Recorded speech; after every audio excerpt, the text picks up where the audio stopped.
केवल परमार्थ का जिसने लक्ष्य दृढ़ कर रखा है वही सह सकता है। बाहर से डंडे की मार सह सकते हो, मन की मार नहीं सह सकते। अगर आप ब्रह्मचर्य नहीं तो ये मत करना। इसकी क्षमता केवल ब्रह्मचारी की है। इसे त्राटक क्रिया कहते हैं। इससे मन बहुत जल्दी वश में होता है, बहुत जल्दी। ये बिल्कुल इसका तो देखा है। और ऐसा एकाग्र पुरुष जो संकल्प करेगा वही हो जाएगा। वो होता नहीं, वो ऐसे होने लगेगा। होने में पहुंचने के लिए पहले करने की क्रिया में तो आओ। कि परमार्थ का जिसने लक्ष्य दृढ़ कर रखा है वही सह सकता है। बाहर से डंडे की मार सह सकते हो, मन की मार नहीं सह सकते। बड़े बड़े वीरों को मन की मार ने विचलित कर दिया है। बाहर से जो अस्त्र शस्त्रों का प्रहार सह सकते हैं वो मन की मार नहीं सह पाए। और साधक, साधु, परमार्थ मार्ग का उपासक मन की मार को सहता है। तो पहला हुआ, जहां जहां मन जिस वस्तु, व्यक्ति, स्थान, परिस्थिति, घटना में जाए, भूत भविष्य की बातें लावे, उसे वहां से हटा के बार बार अपने आराध्य देव के नाम रूप लीला धाम में लगावे। दूसरा, जहां जहां मन जाए वहां वहां प्रभु को देखने की चेष्टा करें। जैसे कोई भी व्यक्ति है, कोई भी वस्तु है, पदार्थ है, नदी है, पहाड़ है, कुछ भी घटना है, परिस्थिति है, ये पहले नहीं थी, ये बाद में नहीं रहेगी। पहले ये श्री कृष्ण ही, बाद में ही श्री कृष्ण, मध्य में ये केवल भास रहा है। अमुक व्यक्ति, अमुक वस्तु, अमुक स्थान। सच्ची मानिए प्रभु के सिवा कुछ नहीं है। भगवान ने थोड़ी सी लीला में दिखा दिया। ब्रह्मा जी ने जब बछड़ों का हरण किया, फिर शखाओं का हरण किया, तो प्रभु बछड़े बन गए। बछड़े, उनके गले की रस्सी भी, हाँ, उनकी खुर भी, सब प्रभु सखा बन गए। किसी की फटी कुर्ती, किसी का फटा जामा, किसी का अच्छा, प्रभु वो वस्त्र भी बने, छड़ी भी बने, छीका भी बने, जो जो जैसा जैसा वो प्रभु ही बने। और 1 वर्ष तक बछड़े और शखाओं के अनंत रूप धारण कर ब्रज में विचरते रहे। कोई नहीं जान पाया, बलराम जी जाने, क्योंकि भगवान के स्वरूप है। ऐसे ही जैसे हर बछड़ा, हर सखा, उनका हर वस्त्र, हर रस्सी, छीका, छड़ी साक्षात सच्चिदानंद श्री कृष्ण बने, ऐसे ही संपूर्ण सृष्टि साक्षात सच्चिदानंद श्री कृष्ण अब भी बने हुए हैं। मत्तः परतरम नान्यत किंचित अस्ति धनंजय, मेरे सिवा किंचिन मात्र कुछ नहीं है हे अर्जुन, ऐसा समझो। तो पहले भी प्रभु भगवान उपदेश करते, सृष्टि के पहले मैं ही मैं, सृष्टि के बाद जो शेष बचा वो मैं ही मैं, तो मध्य में मैं ही मैं हूं, ऐसा अनुभव करो, क्योंकि वही है। तो दूसरी पद्धति मन के लगाने की है। जहां जहां मन जाए, जिस वस्तु में, जिस व्यक्ति में, जिस स्थान में, उसमें अपने आराध्य देव की तत्काल भावना कीजिए। चिद चिद लक्षणम सर्वम राधा कृष्णमयम जगत। जय हो प्रिया प्रीतम, जय हो प्रिया प्रीतम। आपका ये भी रूप, आपका ये भी रूप, आपका ये थक जाएगा मन, ये मन ऊब जाएगा, कहेगा नहीं ऐसा नहीं, क्योंकि इसको स्वाद नहीं मिल पाएगा उस माया प्रपंच का। जहां जहां जाए वही वही ये सूत्र प्रभु है, मेरे प्रभु, जय हो प्रभु आपके नाम चल रहा है, जय हो प्रभु आप। ये हार जाएगा और ये हार गया तो आप जीत गए। जहां ये हारा आपके अधीन हो जाएगा, इसको निराश करना है, इस बात से निराश हो जाएगा। सत्ता में कोई भी नाम रूप अन्य नहीं है। नासतो विद्यते भावो, ना भाव विद्यते सता। असत की सत्ता नहीं, सत का कभी अभाव नहीं। सच्चित आनंद घन प्रभु श्री कृष्ण, कभी अभाव नहीं, कहीं अभाव नहीं, कण कण में विराजमान। मन जहां जहां जो जो चिंतन करे वही भगवान का चिंतन करो। यही भी, ये भी भगवत स्वरूप है, ये भी भगवत स्वरूप है। आपका मन स्थिर हो जाएगा, चंचलता रहित हो जाएगा। तीसरा, साधक जब आराध्य देव में मन लगाने का अभ्यास करता है तो उसे सांसारिक बातें याद आती हैं। इससे साधक घबराता है। जब मैं संसार का काम कर रहा था, व्यवहार का काम कर रहा था, तब तो इतनी गंदी बातें नहीं आती थी, इतना गंदा मन नहीं था। पर जब से हमने भगवान का भजन करना शुरू किया, प्रियालाल का चिंतन करना शुरू किया, इतना गंदा, इतनी गंदी बातें, इतनी गंदी प्रेरणाएं, इतनी गंदे मन की स्थिति, वो घबरा जाता है। मन तरह तरह की गंदगी सामने फेंकने लगता है। पर साधक को समझदार बनना है, मूर्ख नहीं, बिल्कुल नहीं घबराना। ये तो आनंद का विषय हो गया। क्या? छुपी हुई गंदगी मन की बाहर निकल रही। तीसरा सूत्र है, छुपी हुई गंदगी मन की बाहर निकल रही है। अब नाम भगवान का डंडा चल रहा है। अब अंदर से जितने गंदे गंदे विचार, गंदी वृत्तियां जन्म जन्मांतरों के साथ निकल रहे हैं। आपको लगता है जीवन में मैंने ऐसा कभी नहीं किया, फिर ऐसी बात क्यों आ रही है? जीवन में मैंने ऐसा नहीं सोचा, फिर ऐसी बात क्यों आ रही? एक जीवन की तुम जानते हो, अनेकों जीवन के संस्कार इसमें भरे हुए हैं। जब साधक का उद्देश्य भगवत प्राप्ति बन गया तो विश्वास करो, अब उसके अंदर ये गंदी वृत्तियां प्रवेश नहीं कर सकती। तो ये आई कहां से? जमा है। नाम जब चल रहा है, अब निकल रही है ये गंदी बातें, गंदा चिंतन। और अगर आप चूक कर गए तो गंदी वैसी क्रियाओं में उतार देगा। साधनहीन उतना गंदा नहीं हो सकता जितना साधन करने वाला आए हुए गंदे विचारों में उतर जाए। तो ये बात समझ लीजिए अच्छे से, क्योंकि एक बार मन को जब आप अपने शासन में लेने की कोशिश करेंगे, वो जान गया है, और आप उसके शासन में आएंगे तो ऐसी धज्जियां उड़ाएगा कि दोबारा हिम्मत न कर पाओ कि उसको शासन में ले लो। बहुत बुरी तरह पतन करवा देता, बहुत बुरी तरह। इसलिए देखो, बहुत ध्यान देने की बात है। जब उपासक अपना लक्ष्य बना लेता है कि मुझे भगवत प्राप्ति करनी सच्चे हृदय से, तो पहली बात तो समझ लो, उसके हृदय में अब गंदे विचार, अपने संस्कार नहीं डाल सकते, क्योंकि लक्ष्य विराजमान है। जब कोई सच्चाई से साधन में चलता है तो उसकी मन स्थिति में जितनी भी पाप प्रवृत्तियां हैं वो सब निकलती हैं। आप धैर्य पूर्वक रहिए, चुप रहिए, शांत रहिए। जब कोई सांसारिक कार्य करता है उस समय मन घसीटता है कुप्रवृत्तियों को, तो साधक को समझ में नहीं आता है। जब आप गंदे कार्य कर रहे होते हैं, शास्त्र विरुद्ध कार्य कर रहे होते हैं, तो आपका मन पूरे सपोर्ट में होता है। कभी वो आपको ऐसा नहीं कि गंदा कार्य कर रहे हैं दूसरा चिंतन करवा दे। ध्यान देना, जब आप विषय सेवन कर रहे होते, गंदे कार्य कर रहे होते, गंदे दृश्य देख रहे होते, गंदी बातें सोच रहे होते, तब आपको कहीं भी मन विक्षेप नहीं पहुंचाएगा। क्यों? कि उस समय अधीन करके पूरी की पूरी कैसेट लोड कर रहा है अपने अंदर, पूरा का पूरा माल समेट रहा है, कुप्रवृत्तियां अंदर भर रहा है। और जब भजन में बैठे, अब वो सब बमन कर रहा है, निकाल रहा है। जो अब निकाल रहा है तब परेशानी महसूस होती है। ये अनंत जन्मों के कुसंस्कार भरे हुए हैं। पुराने संस्कारों को नष्ट करने का मौका नहीं मिला। जब भजन शुरू किया, अब भजन ने बेचैनी पैदा कर दी और मन के अंदर जितनी गंदगी वो सब बमन करवा रहा, निकाल रहा, निकाल। क्योंकि इसमें नामामृत भरेगा। जैसे कोई सरोवर हो तो कछुआ, मेढक सब आनंदित रहते हैं, और जो ही गजराज प्रवेश करता सब निकल निकल के बाहर बैठते हैं, क्योंकि उसके पैर के नीचे पड़ जाएंगे, मर जाएंगे। ऐसे ही नाम गजराज है। ये हृदय रूपी सरोवर में काम, क्रोध, लोभ, मोह, मद मत्सर बड़ा आनंद लेते आए हैं अनेक जन्मों से। अब गुरु कृपा से नाम मत गजराज प्रवेश किया, और जे ही ये प्रवेश निकल के भाग। अब साधक हो, इतनी गंदी बात, अगर कोई जान जाए कि हम इतना गंदा सोचते हैं यार, क्या होगा? कुछ नहीं।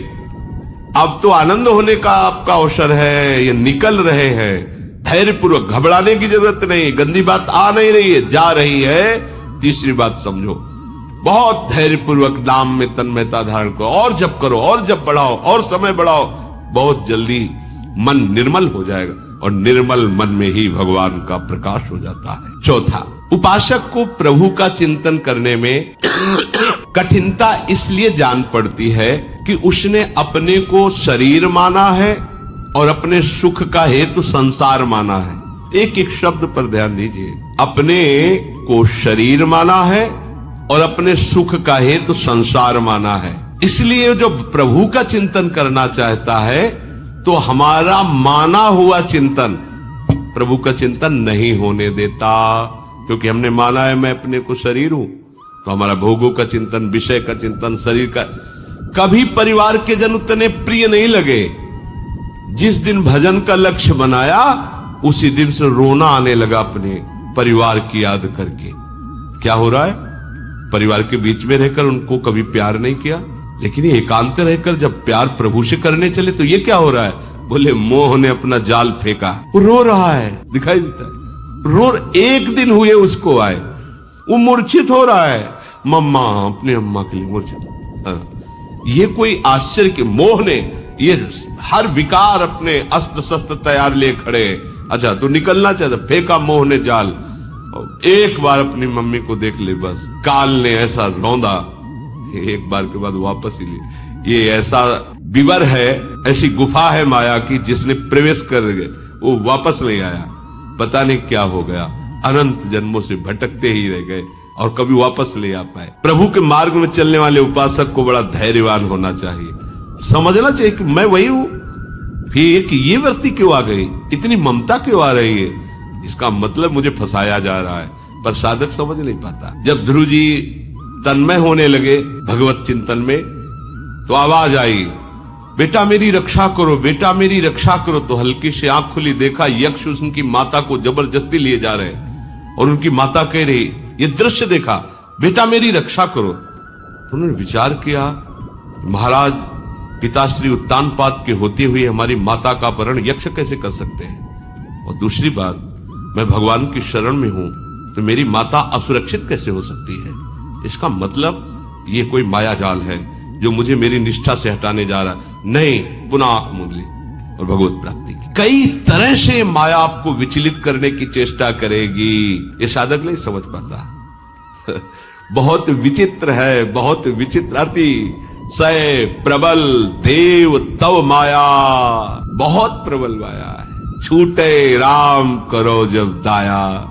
लेकिन तो समझे भी नहीं तक कहां से हम फंस गए, फिसल के वही खड़े हो गए। संसार का चिंतन स्वतः होता है, क्योंकि हम अपने को अभी तक संसार का माने रहे हैं। प्रभु हमारे हैं। अब ये इस जन्म में सत्संग के द्वारा बात समझ में आई है, तो अब आपको चिंतन करना पड़ेगा। आपका चिंतन होगा नहीं, चिंतन करना पड़ेगा। प्रश्न करते हैं, भजन होता नहीं। भजन तो सिद्धों का होता है, साधक को भजन करना पड़ता है। आपने अभी तक साधना विषय की तो विषय चिंतन करना नहीं पड़ता, होता है, देख लो। अब साधना करो प्रभु की, तो प्रभु का चिंतन करना नहीं पड़ेगा, आगे चलकर होगा, स्वतः होगा। जैसे विषय का चिंतन विषयवत स्वयं होता रहता है, ऐसे भागवतिक महापुरुष का चिंतन स्वयं होता रहता है। उठते बैठते चलते फिरते खाते पीते सोते जागते, हर समय भगवत चिंतन स्वतः उसे चिंतन पकड़ लेता है। पर साधक को चाहिए कि प्रभु का चिंतन हठ पूर्वक दृढ़ता पूर्वक करे। वो होता नहीं, वो ऐसे होने लगेगा। होने में पहुंचने के लिए पहले करने की क्रिया में तो आओ। पहले भजन क्रिया को ऐसा करो कि संसार का चिंतन नष्ट हो जाए, फिर चलने लगेगा। भोरी सखी जी यही तो कहती है, नाम श्वास दो बिलक चलत है, इनको भेद न मुख को भावे। श्वास ही नाम, नाम ही श्वासा, नाम श्वास को भेद मिटावे। रोम रोम और रग रग बोले, तब कुछ स्वाद नाम को पावे। ऐसे नहीं, महापुरुषों को देखो, हर समय विठल विठल विठल केशव विठल विठल विठल, कोई राम राम राम, कोई श्याम श्याम श्याम, राधा राधा राधा। ऐसे थोड़ी स्थिति को प्राप्त हो गए कि आठों पैर नाम स्वतः ही चल रहा है। उपासक को चाहिए कि बार बार वो ये चिंतन करे, मैं प्रभु का हूं, प्रभु मेरे, प्रभु के सिवा मेरा कोई नहीं। और भजन करने का दृढ़ता पूर्वक, हठ पूर्वक अभ्यास करे। अभ्यास, जब तक अभ्यास आपका दृढ़ नहीं हो जाएगा, तब तक भजन होने में नहीं आएगा। दीर्घकाल निरंतर सत्कार सेवितो दृढ़ भूमि, पातंजलि जी कह रहे हैं। बहुत लंबे समय तक निरंतर सत्कार पूर्वक, सत्कार नाम के समान केवल नाम है, नाम के समान त्रिभुवन की कोई संपत्ति नहीं। तो कोई भी संपत्ति हमारे सामने आ रही हो, हम नाम नहीं छोड़ेंगे। कोई भी विपत्ति आ रही हो, हम नाम नहीं छोड़ेंगे। ये नाम का सत्कार है। हम कितना सत्कार करते हैं। फालतू में बैठे व्यर्थ का चिंतन घंटों करते रहेंगे, हमें पश्चाताप नहीं होगा कि हमने नाम जो गुरुजी ने दिया है उसका विस्मरण कर दिया। बहुत पश्चाताप होता है। सर्वाश्चर्य में भगवान नाम है, क्या क्या नहीं हो सकता। तो चौथी बात, साधक को मन लगाने के लिए ये बात सोचनी है कि मैं प्रभु का हूं, प्रभु मेरे हैं, सुख का हेतु केवल प्रभु हैं, और उन प्रभु की प्राप्ति के लिए मुझे भजन करना है, करना है, करना है। भजन करना है, भजन होता है नहीं, भजन करना है। पांचवी बात, भजन करते समय साधक को यह सावधानी रखनी है कि उसके मन में कोई कार्य करने वाली बात न रह जाए। कई बार ऐसा हुआ है, जैसे कहीं ऐसे स्थान में बैठे कि खिड़की खुला है, बार बार मन वो खिड़की खुला है, अब वो खिड़की खुला है, रखो माला, पहले खिड़की बंद करे, बंद कर दो, फिर बैठ जाओ। फिर वो किसी तीसरी बात में अड़ जाएगा, आवश्यक है वो भी कर लो, अब फिर बैठ, फिर उसको डांट लगाओ, चुप सावधान। पहली बात देखना कोई आवश्यक कार्य तो नहीं रह गया है, ओ ये भजन हो जाए फिर ये करना है, नहीं, अगर उस समय संभव है तो उसे कर लो, नहीं उसे समझाओ ये बाद में कर लेंगे, नहीं अभी भजन कर। भजन के समय मन के लिए कोई कार्य न रखें, भजन के समय मन के लिए कोई कार्य न रखें। अमुक कार्य करना है, अमुक स्थान पर जाना है, अमुक व्यक्ति से मिलना है, अमुक व्यक्ति मिलने के लिए आने वाला है, ये बातें न रखें भजन के समय, नहीं तो फिर गड़बड़ हो जाएगा। ये मन केवल उसी बात का इंतजार करवाएगा, चिंतन करवाएगा। हमें इस समय भजन ही करना है, शांत मन करके भजन में लगाना है, ये निश्चय करें। छठवां, भजन करते समय संकल्प विकल्प की भीड़ लगने लगती है। ऐसा किया जाएगा, ऐसा नहीं, ऐसा करेंगे तो ऐसा हो सकता है, नहीं ऐसा हो, वो संसार का संकल्प विकल्प करने की कोशिश करेगा। बस आपको सावधान रहना है। ये संकल्प विकल्प काटने के लिए बहुत बढ़िया उपाय है, जो अपने लोगों ने भी किया था।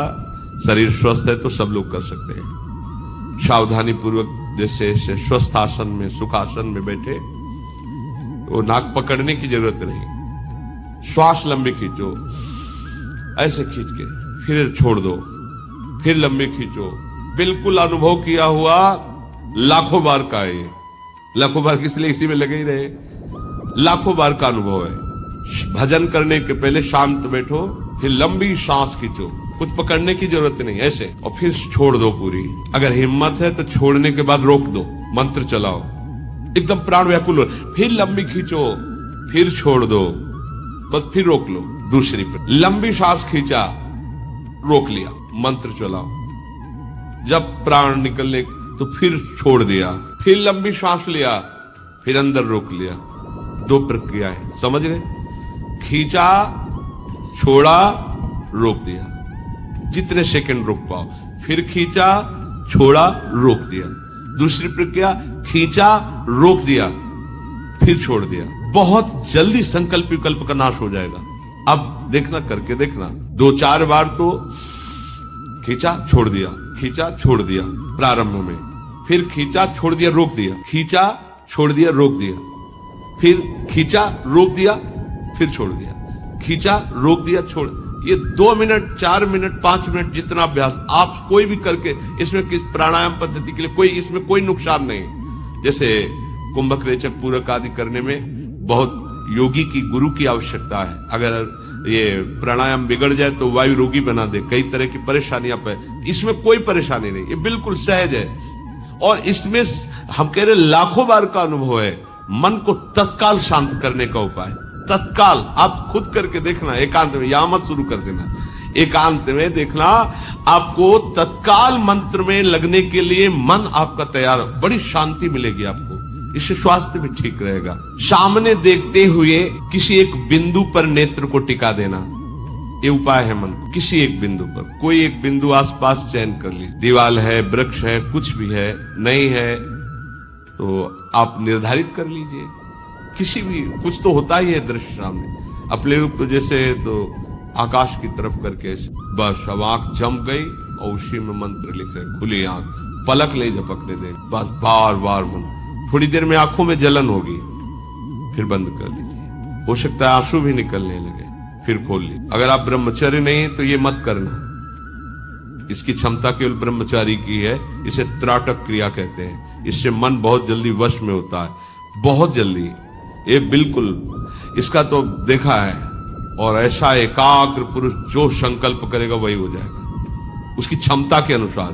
हाँ, अगर आपको एक कदम नहीं चलने का संकल्प, तो आप एक कदम नहीं उस समय तक चल सकते जिस समय तक उसकी दृष्टि एकाग्र है। ये यौगिक क्रियाएं हैं, इनके द्वारा मन को समाधान। और सबसे सहज सरल किया प्रार्थना।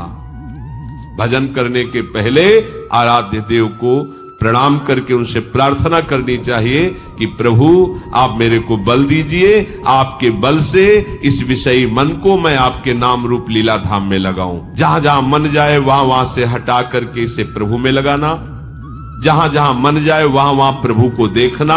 अभ्यास करते समय गंदी बातें आ रही तो ये भावना करना कि ये निकल रही हैं, आ नहीं रही हैं। घबराना नहीं चाहिए, धैर्यपूर्वक रहना चाहिए।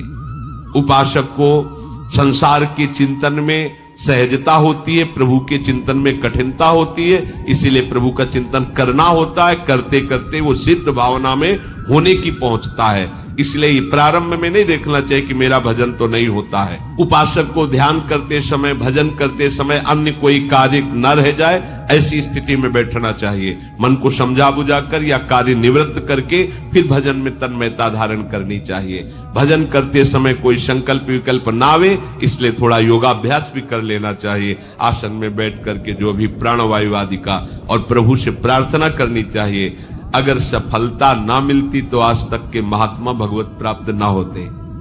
है बड़ा झंझट है, ये माया का आकर्षण बड़ा है, पर प्रभु से बड़ा नहीं है, प्रभु के नाम से बड़ा नहीं है। इसलिए हमें हारना नहीं है, प्रभु से प्रार्थना करके उनका बल लेना है और निरंतर भजन में लगे रहने का अभ्यास करना।